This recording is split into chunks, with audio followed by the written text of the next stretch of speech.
என் கூட படிச்ச ஒருத்தன் திடீர்னு ஒரு நாள் எல்லாருக்கும் அருள் வாக்கு சொல்ல ஆரம்பிச்சுட்டான். அவன் ஒரு ஆபீஸ்லயும் வேலை பார்க்கறான். ஆபீஸ்ல உள்ளவங்க எல்லாம் அவங்ககிட்ட வந்து அருள் வாக்கு கேட்கறது வழக்கம். ஒரு நாள் நான் முன்னாடி போய் உட்காந்து பேசிக்கிட்டு இருந்தேன்.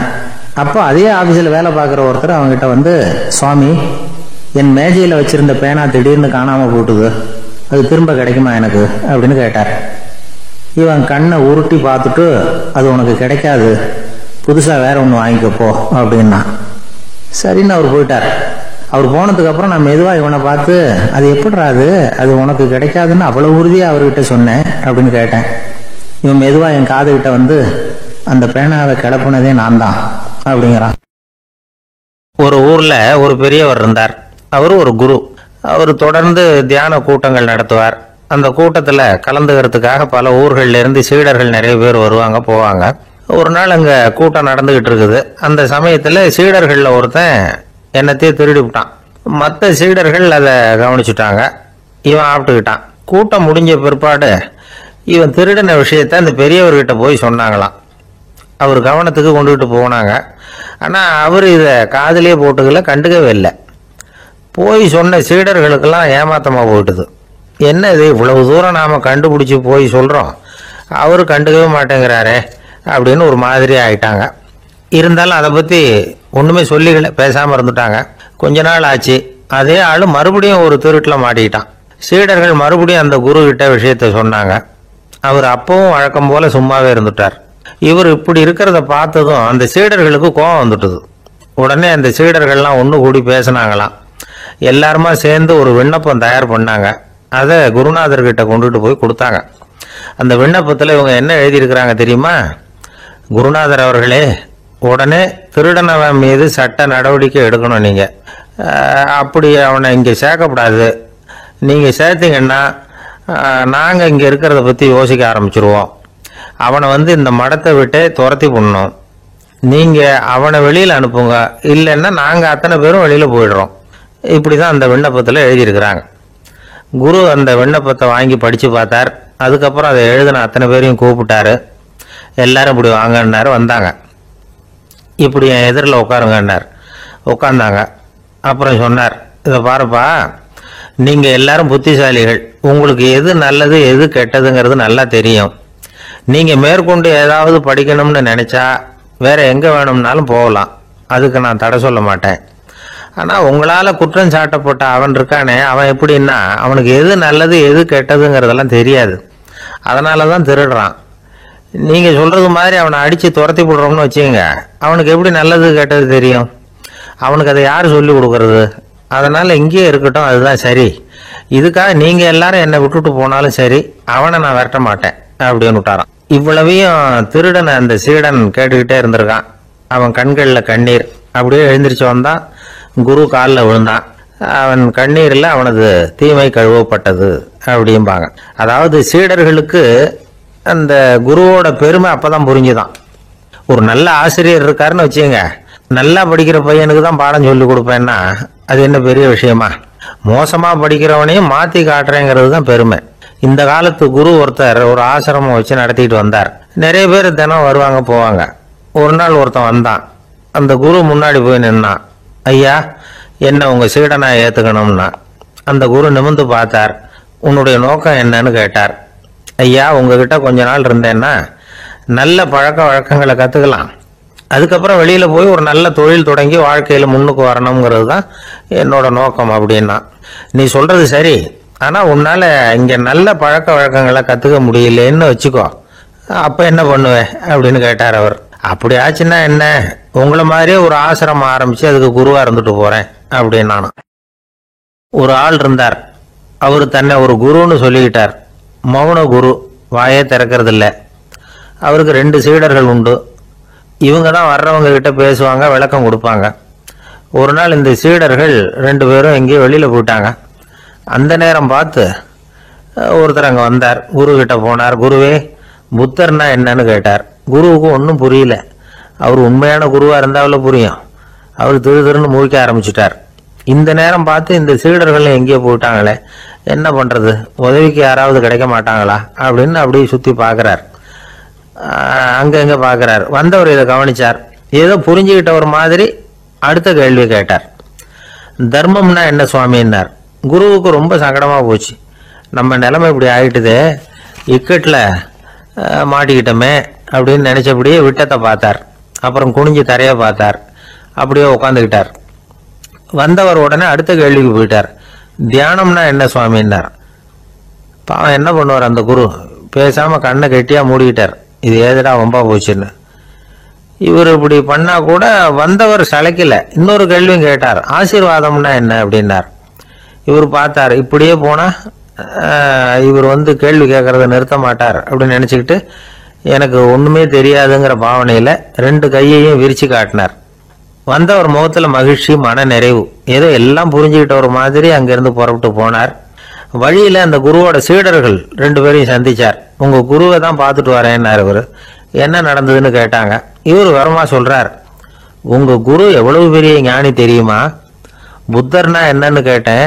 அதுக்கு அவர் அப்படியும் இப்படியும் பார்த்தார். அதுக்கு என்ன அர்த்தம் தெரியுமா? மக்கள் புத்தரை அங்கேயும் இங்கேயும் தேடுறாங்க. உண்மையில அவர் அங்கேயும் இங்கேயும் தேடி கண்டுபிடிக்க முடியாது அப்படிங்கிறத அவர் செய்கை மூலம் உணர்த்தினார். அதுக்கப்புறம் தர்மம்னா என்னன்னு கேட்டேன். அவர் மேலையும் கீழையும் பார்த்து தர்மம் சமமானது, அதுல உயர்வு தாழ்வு இல்லைங்கிறத உணர்த்தினார். அதுக்கப்புறம் தியானம்னா என்னன்னு கேட்டேன். கண்ணை மூடிக்கிட்டார். கண்ணை மூடி காணுகிற அற்புதம் அது அப்படிங்கிறத புரிஞ்சுக்கிட்டேன். கடைசியா ஆசீர்வதிக்கப்படுறது பத்தி கேட்டேன். கைகளை நீட்டி உதவுறது தான் அது அப்படிங்கிறத தன்னுடைய இருகை விரிச்சு உணர்த்தினார். எவ்வளவு பெரிய மகான் அவர் அப்படின்னு சொல்லிவிட்டு அவர் பாட்டு போயிட்டார். சீடர்கள் அதுக்கப்புறம் மெதுவா குரு கிட்ட சேர்ந்தாங்க. அவங்கள பார்த்ததும் குருவுக்கு கோபம் வந்துட்டுது. அடே பாவிகளா, எங்கடா போய் தொலைஞ்சிங்க? நான் ஒரு ஆளுகிட்ட மாட்டிக்கிட்டு என்ன பாடுபட்டிருக்கேன் தெரியுமான்னார். இது மாதிரி தான் நாம சாதாரண மனிதர்களின் புற வேடங்களிலேயே மயங்கி போயிடுறோம். அவங்க பேச்சு, செய்கை, பார்வை இதுல எல்லாம் ஏதோ பெரிய தத்துவம் இருக்கிறதாக நினைச்சுக்கிறோம். உண்மையிலேயே அந்த தத்துவங்கள் யாருக்கு சொந்தம்? அவங்களுக்கு இல்லை, நமக்கு தான் சொந்தம். நாம தானே அதை கற்பிச்சுக்கிட்டோம். நாம அடையாளம் கண்டுக்கிறது இல்லை. நாம யாருங்கிறது நமக்கு புரியறது இல்லை. அதுதான் இன்னைக்கு நடக்கிறது. அதனாலதான் அடுத்தவங்களை தேடி ஓடிக்கிட்டு இருக்கிறோம். சில வீடுகளில் கூட இது மாதிரி சைகைகள் உண்டு. சில குடும்ப தலைவர்கள் தினமும் காலையில கண்ணை கெட்டியா மூடிக்கிட்டு கை 2ஐயும் சுத்தமா விரிச்சு வச்சுக்கிட்டே உட்காந்து தியானம் பண்றது வழக்கம். எதுக்காக அப்படி பண்றீங்கன்னு ஒருத்தரை பார்த்து கேட்டேன். இந்த மாசம் வாங்கின சம்பளம் பூரா தீர்ந்து போச்சு, இனிமே என் கையில சுத்தமா ஒண்ணும் இல்லை, புதுசா எதுவும் செலவு வச்சுடாதே அப்படிங்கிறத அப்படி உள்ளங்கை 2ஐயும் விரிச்சு காட்டி அவங்களுக்கு உணர்த்துறேன் அப்படின்னார். ஒருத்தன் வேகமா ஓடி வந்தான். ஏப்பா அப்படி தலை தெறிக்க ஓடி வர்றேன்னு கேட்டேன். பின்னாடி துரத்திக்கிட்டு வருது சார் அப்படின்னா. ஏதாவது நாய் துரத்திக்கிட்டு வருது போல இருக்கு அப்படின்னு நினைச்சு அவனுக்கு பின்னாடி பார்க்கறேன். கண்ணு கேட்டின தூரம் வரைக்கும் எதுவுமே தெரியல. ஏன்பா எதுவும் உன்னை துரத்துறது மாதிரி தெரியலையே என்ன? நல்லா பாருங்க சார் அப்படின்னா. பார்த்துட்டு தான் சொல்றேன் என்ன. இதோ பாருங்க சார், இதுதான் என்ன துரத்துது அப்படின்னு அவன் காட்டுறான். அவன் சுட்டி காட்டின இடத்துல பார்த்தா அங்க அவனுடைய நிழல் தான் தெரியுது. என்னப்பா சொல்ற அப்படின்னு சொல்லி அவனை சந்தேகமா பார்த்தேன். அதுக்கப்புறம் தான் விவரமா பேசினான். சார், எனக்கு என் நிழலை கண்டா பிடிக்கிறது இல்லை. எப்போ பார்த்தாலும் இது என்னையே பின்தொடர்ந்து வந்துகிட்டு இருக்குது. இதை என்னால் சகிக்கவே முடியல. இதை என்கிட்ட இருந்து பிரிக்கிறதுக்கு எவ்வளவோ முயற்சிகள்லாம் பண்ணி பார்த்துட்டேன், முடியலன்னா. அப்படி என்னென்ன முயற்சிகள் பண்ணினேன் அப்படின்னு கேட்டேன். அவன் என்னென்ன செஞ்சாங்கிறத விவரமா சொன்னான். அவன் என்ன பண்ணியிருக்கிறான், ஒரு பெரிய குழியை தோண்டி அதில் தன்னுடைய நிழலை புதைச்சிருவோம் அப்படின்னு முடிவு பண்ணிட்டு மண்வெட்டி எடுத்துக்கிட்டு தோட்டத்து பக்கம் போயிருக்கான். ஆழமா ஒரு குழியை தோண்டி இருக்கான். குனிஞ்சு பார்க்கறான். அந்த குழிக்குள்ள தன்னுடைய நிழல் தெரியுது. ஆஹா, இதுதான் சமயம், நிழல் இப்போ குழிக்குள்ள இருக்கு, மண்ணை போட்டு மூடி போடலாம் அப்படின்னு நினைச்சுக்கிட்டு கொஞ்சம் மண்ணை அள்ளி போட்டான். பார்த்தா இப்போ அந்த நிழல் அந்த மண்ணுக்கு மேலே நிற்கிது. இது ஏதுடா ரொம்ப போச்சு அப்படின்னு அவசரமா மண்ணை வாரி போட்டு மூடி பார்க்கறான். குழி பூராவும் மூடி விட்டு பார்க்கறான். மறுபடியும் நிழல் மேலே உட்காந்துக்கிட்டு இருக்குது. சரி, இதை குழியில புதைக்க முடியாது அப்படின்னு முடிவு பண்ணிட்டு இதை இங்கேயே இப்படியே விட்டுட்டு ஒரே ஓட்டமா ஓடி போடுவோம் அப்படின்னு நினைச்சு எடுத்தான் ஓட்டம். அது காலை நேரம். இவன் மேற்க நோக்கி ஓடிட்டு இருக்கிறான். ஓடி ஓடி பார்க்கறான், நிழல் இவனை விட வேகமா இவனுக்கு முன்னாடி ஓடிட்டு இருக்கு. சரி, திரும்பி ஓடி பார்ப்போம் அப்படின்னு நினைச்சுக்கிட்டு அப்படியே சடார்னு திரும்பி ஓட ஆரம்பிச்சான். பார்த்தான், அப்பாடா நிழலை காணல. கொஞ்ச தூரம் ஓடி ஒரு இடத்துல நின்று அப்படியே சாவகாசமா திரும்பி பார்க்கறான். பின்னாடி நின்றுட்டு இருக்குது நிழல். இப்படி ஓடி வந்துதான் இங்க நம்ம முன்னாடி நின்று தன்னுடைய அவஸ்தையை சொல்லிட்டு இருக்கிறான். இந்த நிழலை துரத்துறது அல்லது வெட்டி விடுறது, இதுக்கு ஏதாவது வழி இருக்கா சொல்லுங்க சார் அப்படிங்கிறான். நமக்கு ஒன்றும் புரியல. அந்த நேரம் பார்த்து ஒரு பெரியவர் வந்தார். அவர்கிட்ட யோசனை கேட்டோம், என்ன செய்யலாம்னு. அவர் சொன்னார், இந்த பாருப்பா, நீ அங்கேயும் எங்கேயும் ஓடாத, அப்படியே கீழே படுத்துக்கொண்டார். அது நல்ல உச்சி வேலை. அவன் அப்படியே கீழே படுத்துக்கிட்டான். இப்போ அப்படி இப்படின்னு திரும்பி பார்க்குறான், நிழலை காணலை. அவன் இப்போதான் நிம்மதியாக இருந்தான். இப்போ அந்த பெரியவர் சொன்னார், எல்லா மனிதர்களுமே இப்படி தான் ஓடிட்டு இருக்கிறாங்க. நான் எனது அப்படிங்கிற ஆணவம் தான் அவங்கள துரத்திக்கிட்டு இருக்கு. அதை விட்டுட்டு ஓடணும்னு நினைச்சாலும் அது முன்னாடி வந்து நிற்குது. பரம்பொருளை நோக்கி ஓடுறப்போ இந்த ஆணவம் பின்னாடி வந்து விடுது. பரிபூர்ண சரணாகதிங்கிற நிலையில அது முழுசுமா மறைஞ்சுடுது. தன்னை உணர்கிற வேலை அது. அந்த நேரம் மனிதனுக்கு விடுதலை உணர்வு ஏற்படுகிற நேரம் அது. அப்படிப்பட்ட சுதந்திர மனிதர்களாக எல்லாரும் மாறி போயிட்டாங்கன்னா இந்த உலகமே இன்பமயம் அப்படின்னு ஒரு விளக்கம் கொடுத்தார் பெரியவர். நம்மால் ஒருத்தர் வேகமா ஓடி வந்துகிட்டு இருந்தான். ஏன்டா அப்படி ஓடி வர்ற அப்படின்னு கேட்டார் எதிரில் வந்தவர். ஆசை துரத்துது, அதுதான் ஓடி வர்றேன்னா. உனக்கு என்ன ஆசைன்னு கேட்டார். எனக்கு ஒன்றும் ஆசை இல்லைங்க, என்னை எப்படியாவது பிடிச்சிடணும்னு போலீஸ்காரங்களுக்கு ஆசை. அந்த ஆசை இப்போ என்னை துரத்தி பின்னாடி வந்துகிட்டு இருக்குது. அதுதான் தப்பிச்சு வந்துகிட்டு இருக்கிறேன். குறுக்க நிற்காதீங்க சார், வழியை விடுங்க அப்படின்னு சொல்லிவிட்டு வேகமா ஓடி மறைஞ்சான். எனக்கு வாழ்க்கையில ஒரே ஒரு ஆசை தான் சார் அப்படின்னார் ஒருத்தர். அது என்னன்னு கேட்டேன். ஆசைகளை ஒழிச்சுடணுங்கிறது தான் என்னோட ஆசை அப்படின்னார். இப்படி ஆசைகளை ஒழிக்க வேண்டும் அப்படிங்கிறதையே ஒரு ஆசையா கொள்றது அபத்தம் அப்படிங்கிறார் ஒரு பெரியவர். இது மாதிரி ஆசைகளை ஒழிக்க ஆசைப்பட்டா அந்த நோக்கம் நிறைவேறாதான். அந்த முயற்சியால புதுசா சில துன்பங்கள் தான் சேருமா. அதுல புதுசா ஒரு ஆசை தலை தூக்கும் அப்படிங்கிறார் அவர். ஆசைகளை தானா விழ வச்சுடலாம். அதுக்கு வழி என்ன தெரியுமா? எந்த ஒரு ஆசையையுமே பூரணமா நிறைவேற்றிக் கொள்ள முடியாதுங்கிறத உணரணும். அதை உணர்ந்தா ஆசைகள் தானா வந்துடும். அதை விட்டுட்டு ஆசைகளை விட்டுடணுங்கிறதையே ஒரு ஆசையா வச்சுக்கிட்டு அதுக்காக கடுமையா முயற்சிகளையும் செஞ்சுக்கிட்டு நான் ஆசைகளை விட்டுட்டு ஞானோதயம் அடையறதுக்கு கடுமையா முயற்சி பண்ணிட்டு இருக்கிறேன் சார் அப்படின்னு சொல்லிக்கிட்டு இருந்தா எந்த காலத்திலையும் ஞானோதயம் வரப்போறது இல்லை. அதுக்கு பதிலாக துன்பம் தான் சேரும் அப்படிங்கிறது அவரோட கருத்து. எந்த ஒரு ஆசையையும் பூரணமா நிறைவேற்றி கொள்ள முடியாது அப்படிங்கிறத உணரணும். ஒரு ராஜா, அவர் மனசுல அமைதி இல்லை, எப்பவும் கஷ்டப்பட்டுக்கிட்டே இருந்தார். இந்த துன்பத்தை போக்குறதுக்கு பல வழிகள்ல என்னென்னமோ முயற்சியெல்லாம் பண்ணி பார்த்தார். ஒன்றும் சரியா வரல. கடைசியா ஒரு காரியம் பண்ணார். அதாவது ஒரு வேதாந்தியை தேடிட்டு போனார். அவரை பார்த்து கேட்டார், ஐயா, என்னுடைய துன்பங்கள்ல இருந்து நான் விடுபடணும், அதுக்கு சுலபமா ஏதாவது ஒரு வழி இருந்தா சொல்லுங்களேன் அப்படின்னு கேட்டுக்கிட்டார். அதுக்கு அந்த வேதாந்தி சொன்னார், அதுக்கு ஒரு வழி சொல்றேன், அது மாதிரி செய். அதாவது உன்னுடைய ராஜ்யத்துக்குள்ள போதுங்கிற மனசோட வாழற ஒருத்தனை கண்டுபிடிக்கணும். அப்படி கண்டுபிடிச்சு அவனுடைய சட்டையை வாங்கி நீ போட்டுக்கணும். அப்படி போட்டுக்கிட்டா உன்னுடைய துன்பம் தீர்ந்துரும் அப்படின்னார். உடனே ராஜாவுக்கு ரொம்ப மகிழ்ச்சி. அரண்மனையில இருந்த அத்தனை பேரையும் ஆளுக்கு ஒரு பக்கமா அனுப்புனார். தேட சொன்னார். போதுங்கிற மனசுடைய ஒருத்தனை கண்டுபிடிச்சி கொண்டுகிட்டு வாங்க அப்படின்னார். எங்கெங்கயோ தேடி கடைசியா ஒரு ஆளை கண்டுபிடிச்சாங்க. அவன் போதுங்கிற மனசோட இருக்கிறவன் தான். ஆனா அவன்கிட்ட சட்டை எதுவும் இல்லை. இடையில கட்டியிருக்கிற துண்டே போதுங்கிற மனசோட அவன் வாழ்ந்துகிட்டு இருக்கிறான். சட்டை இருந்தாவில் ராஜா வாங்கி மாட்டிக்க முடியும். அந்த வேதாந்தி ஏன் அப்படி சொன்னாருங்கிறதுக்கான அர்த்தம் இப்பதான் ராஜாவுக்கு புரிஞ்சுதான். இதுவரைக்கும் சொன்னதெல்லாம் ஞான மார்க்கத்தை தேடிடுறவனுக்கான உள்ள தகவல். இப்போ இன்னைக்கு இளைஞர்கள் இதை கேட்டுவிட்டு நமக்கு ஆசையே வேணாம் அப்படின்னு முடிவு பண்ணிவிட்டா வாழ்க்கையில முன்னேறவே முடியாது. நம்முடைய முயற்சிக்கு ஆசைதான் தூண்டுகோல். அதனால இந்த ஆசையையும் அந்த ஆசையையும் போட்டு குழப்பிக்க கூடாது. ஆனா ஒண்ணு, பேராசை நமக்கு தேவையில்லை. நாம படுற ஆசையிலேயும் ஒரு நியாயம் இருக்கணும். ஏன்னா நம்மள சில பேர் நீங்க தான் சார் சொன்னீங்க, அதனாலதான் ஆசைப்பட்டேன், அரைதான் கிடைச்சது மிச்சம் அப்படிம்பாங்க கன்னத்தை தடவிக்கிட்டே. அதனால இப்பெல்லாம் எந்த தகவலை சொன்னாலும் ரொம்ப எச்சரிக்கையா இருக்க வேண்டியிருக்குது. ஒரு ஆளு ஒரு கடை வச்சு வியாபாரம் பண்ணிக்கிட்டு இருந்தான். அவனுக்கு ரொம்ப பேராசை, நிறைய பணம் சேர்க்கணும்னு. திடீர்னு ஒரு நாள் அவனுக்கு உடம்பு ரொம்ப சுகம் இல்லாம போயிட்டுது. இனிமே பிழைக்கிறது கஷ்டங்கிற நிலைமை.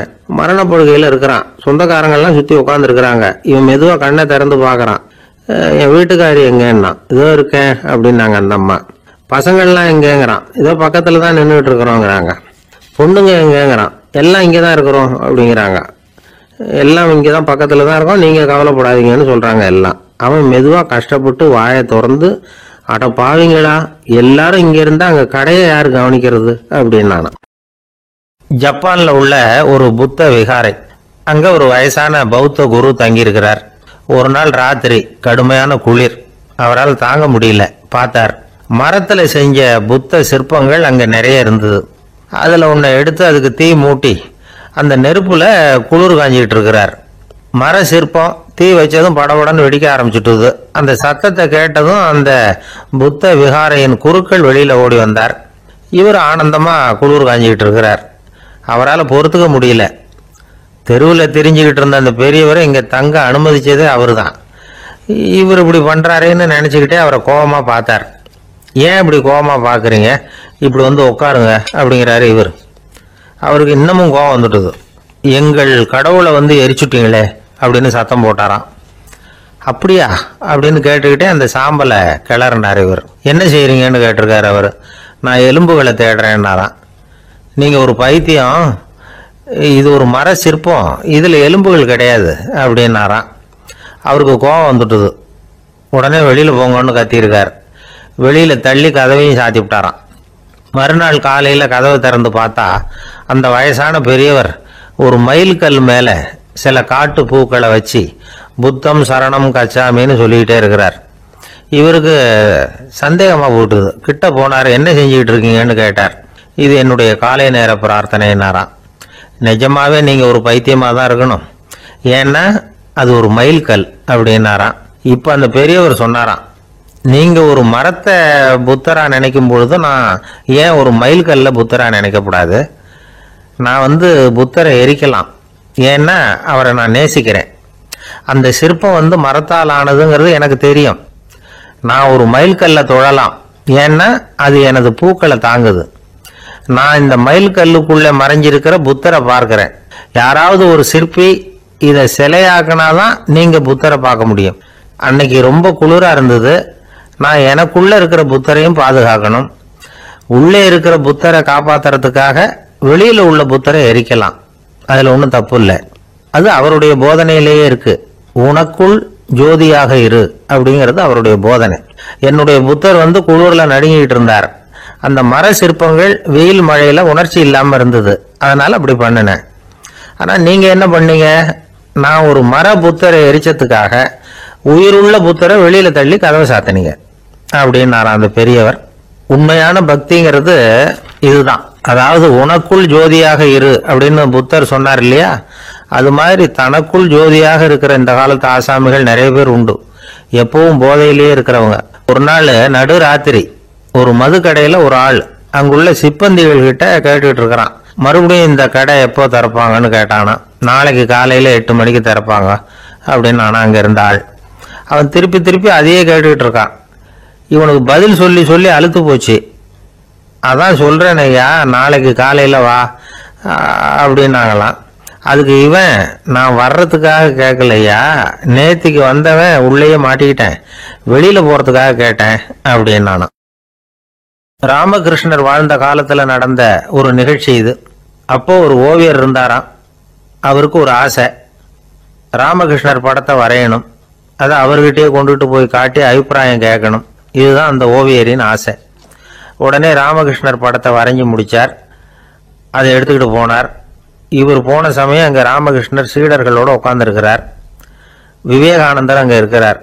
இந்த ஓவியர் கொண்டுகிட்டு போய் தான் வரைந்த ஓவியத்தை அவர்கிட்ட காட்டினார். ராமகிருஷ்ண பரமஹம்சரின் ஓவியத்தை ராமகிருஷ்ணர்கிட்டயே காட்டுறார். ராமகிருஷ்ணர் என்ன பண்ணார் தெரியுமா, அந்த படத்தை பார்த்தார். உடனே அது காலை தொட்டார்.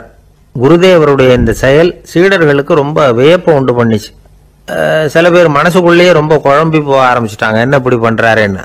என்ன இது, இது அவரோட படம், அவரே அவரோட படத்தின் காலை தொடுறார் அப்படின்னு யோசிச்சாங்க.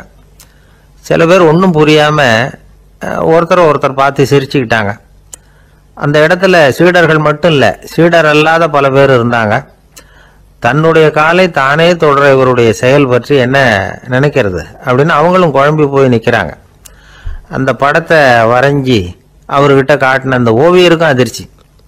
இருந்தாலும் அவர் சீடர் கிடையாது. அதனால கொஞ்சம் துணிச்சலை வர வச்சுக்கிட்டு கேட்டார், என்னங்க இது, என்னால் என்னுடைய கண்களையே நம்ப முடியல. இது உங்க சொந்த உருவப்படம், நீங்க உங்க சொந்த கால்களையே தொடுறீங்க, இது எங்களுக்கு கொஞ்சம் சங்கடமா இருக்குதே அப்படின்னார்.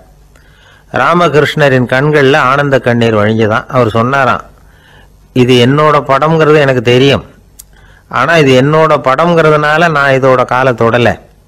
நீ என்னுடைய சமாதி நிலைய இந்த படத்துல படம் பிடிச்சி காட்டியிருக்கிற, அதனால அதோட காலை தொடறேன். சமாதி நிலையில யார் இருந்தாலும், அது என்னுடைய படமா இருந்தாலும் சரி அல்லது வேற யாருடைய படமா இருந்தாலும் சரி, படம் யாருதுங்கிறது முக்கியம் இல்லை. இதுல எது முக்கியம்னா அது தன்னை உணர்ந்த ஒரு உணர்நிலையின் படம். அப்படி இருக்கிறப்போ அதோட காலை நான் தொடணும். அதுக்கு நீங்க எல்லாரும் ஏன் சங்கடப்படுறீங்கன்னு எனக்கு தெரியல அப்படின்னாராம். இப்பதான் அங்க இருந்து சீடர்களுக்கும் மற்றவங்களுக்கும் விவரம் புரிஞ்சுதான். இதுக்கு முன்னாடி யாரும் செய்யாததை இவர் செஞ்சிருக்கிறார், ஆனா அவருடைய காரணம் ரொம்ப நியாயமானது அப்படிங்கிறத உணர்ந்தாங்களாம். இதுவரைக்கும் ஆன்மீகத்துல சமாதி நிலை, அதாவது தன்னை உணர்ந்த நிலை பற்றி புரிஞ்சுக்கிட்டோம். இல்லறத்துல ஏற்படக்கூடிய சமாதி நிலை பற்றி உங்களுக்கு தெரியுமா? ஒரு அம்மா டாக்டர் கிட்ட வந்து சொன்னாங்களாம், டாக்டர், என் வீட்டுக்காரருக்கு உடம்புல ஏதோ கோளாறுன்னு நினைக்கிறேன், நான் எவ்வளவு நேரம் பேசினாலும் காதல விழாத மாதிரி உட்கார்ந்துருக்கிறார் அப்படின்னு ஆகலாம். அதுக்கு அந்த டாக்டர் சொன்னாராம், அம்மா அது உடம்பு கோளாறு இல்லை, அது ஒரு பெரிய திறமை அப்படின்னாராம். ஒரு ஏரி ஓரமா 2 பசங்க நடந்து போயிட்டு இருக்கிறாங்க. அதுல ஒருத்தன் பணக்கார வீட்டு பையன், இன்னொருத்தன் ஏழை. இவங்க 2 பேரும் போயிட்டு இருக்கிறாங்க. வழியில் ஒரு இடத்துல ஒரு ஜோடி செருப்பு இவங்க கண்ணில் படுது. ஒரு விவசாயி அந்த செருப்பை அங்க விட்டுட்டு பக்கத்துல இருந்த ஏரியில கை காலை கழுவிட்டு இருக்கிறார்.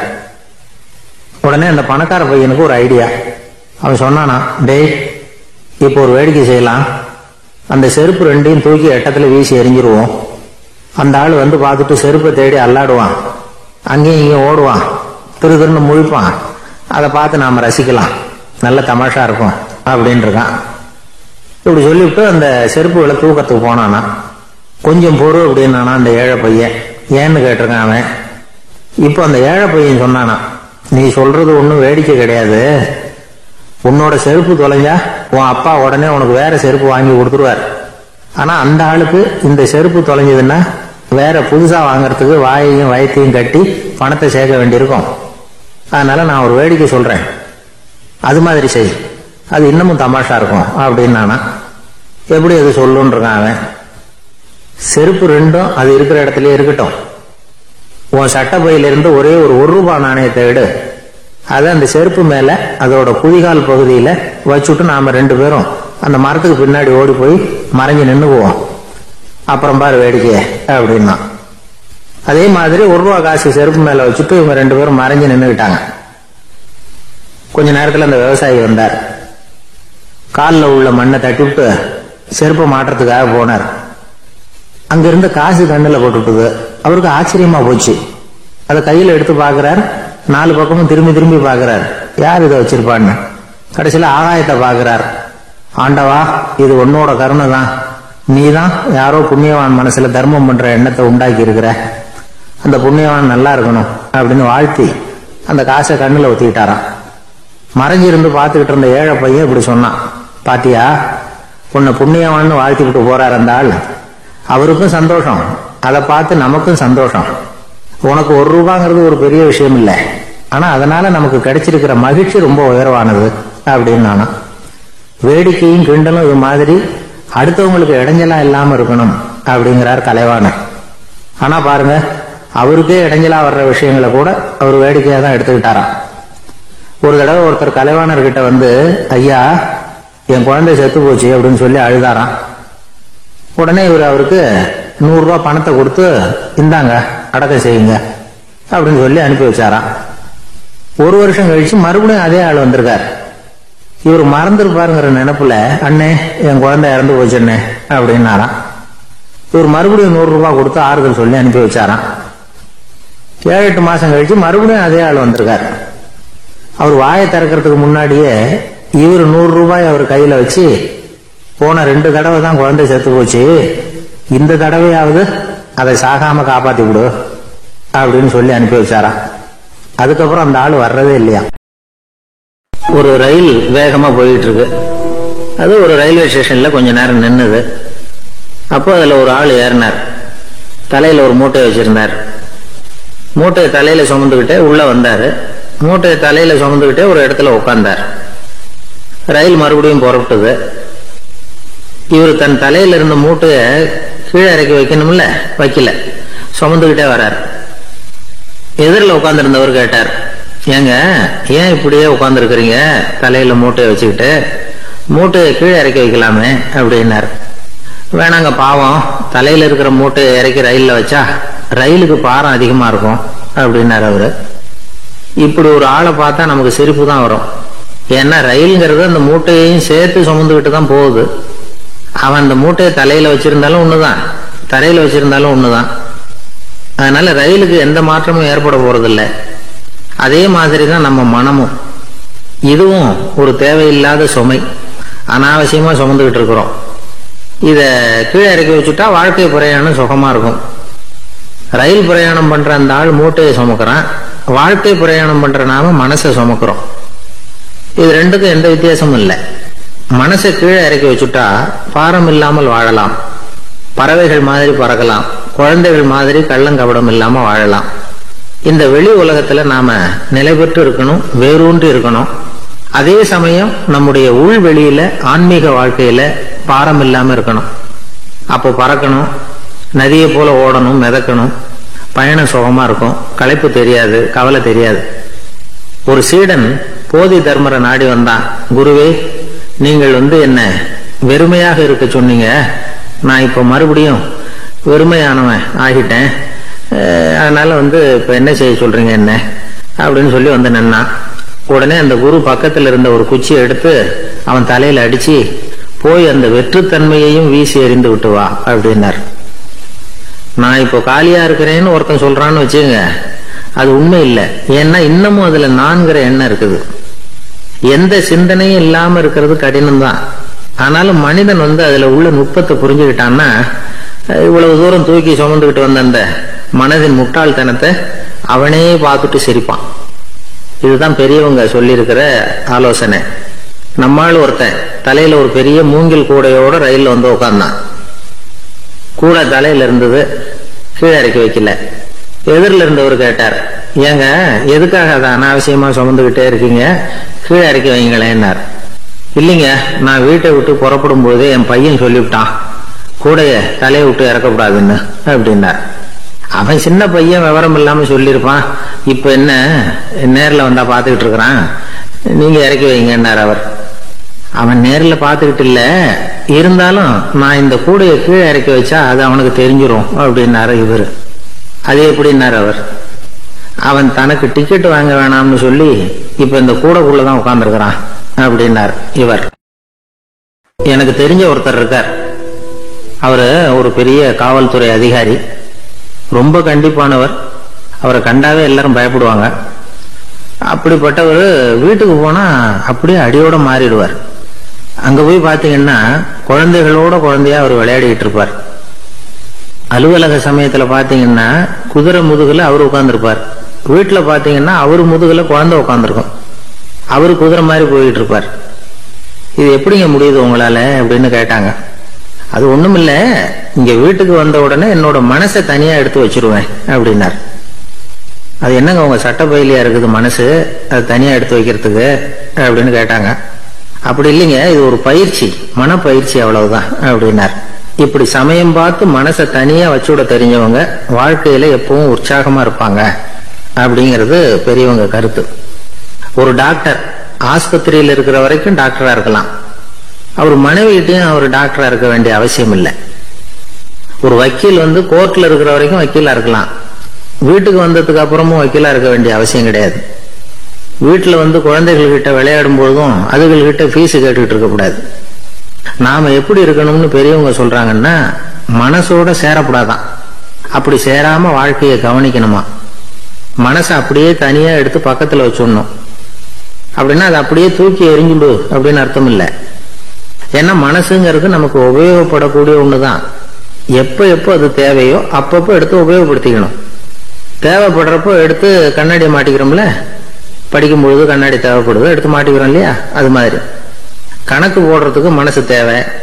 கடைக்கு போய் ஒரு பொருள் வாங்குறோம், காசு கொடுக்குறோம், மீதி சில்லறை சரியா இருக்கா அப்படின்னு எண்ணி பார்த்து வாங்க வேண்டியிருக்கு. அந்த சமயத்துல மனசை எடுத்து தனியா வச்சுட்டேன் அப்படின்னு சொல்லிட்டு இருக்க கூடாது. பரீட்சைக்கு படிக்க வேண்டியிருக்குது, படிச்சதையெல்லாம் அப்படியே நினைவுல வச்சுக்க வேண்டியிருக்கு. அந்த சமயத்துல மனசை தூக்கி எறிஞ்சுட்டேன் சார் அப்படின்னு சொல்லிட்டு இருக்க கூடாது. அப்படி சொன்னா பரீட்சை நம்மளை தூக்கி எறிஞ்சிடும். அதனால தேவைப்படுறப்போ மனசை உபயோகப்படுத்தணும், தேவையில்லாதப்போ அது தனியா ஓய்வு எடுத்துக்க விட்டுடணும். இப்படி நாம பழக்கப்படுத்திக்கிட்டா வாழ்க்கைங்கிறது நமக்கு புதுசா தெரியுமா. மனசுக்கும் ஒரு சக்தி கிடைக்கும். எந்திரங்களுக்கு ஓய்வு கொடுக்கற மாதிரி மனசுக்கும் ஓய்வு கொடுக்கணும், இல்லைன்னா அது களைச்சு போயிடும். குழந்தைகள் மனசை சுமந்துகிட்டு இருக்கிறது இல்ல. இது முதியவர்கள் குழந்தைகள் கிட்ட இருந்து கத்துக்க வேண்டிய ஒரு பாடம். ஆனாலும் இந்த கால குழந்தைகள் கிட்ட ரொம்ப எச்சரிக்கையா இருக்க வேண்டியிருக்கு. ஒரு தாத்தாவும் பேரனும் விளையாடிக்கிட்டு இருக்கிறாங்க.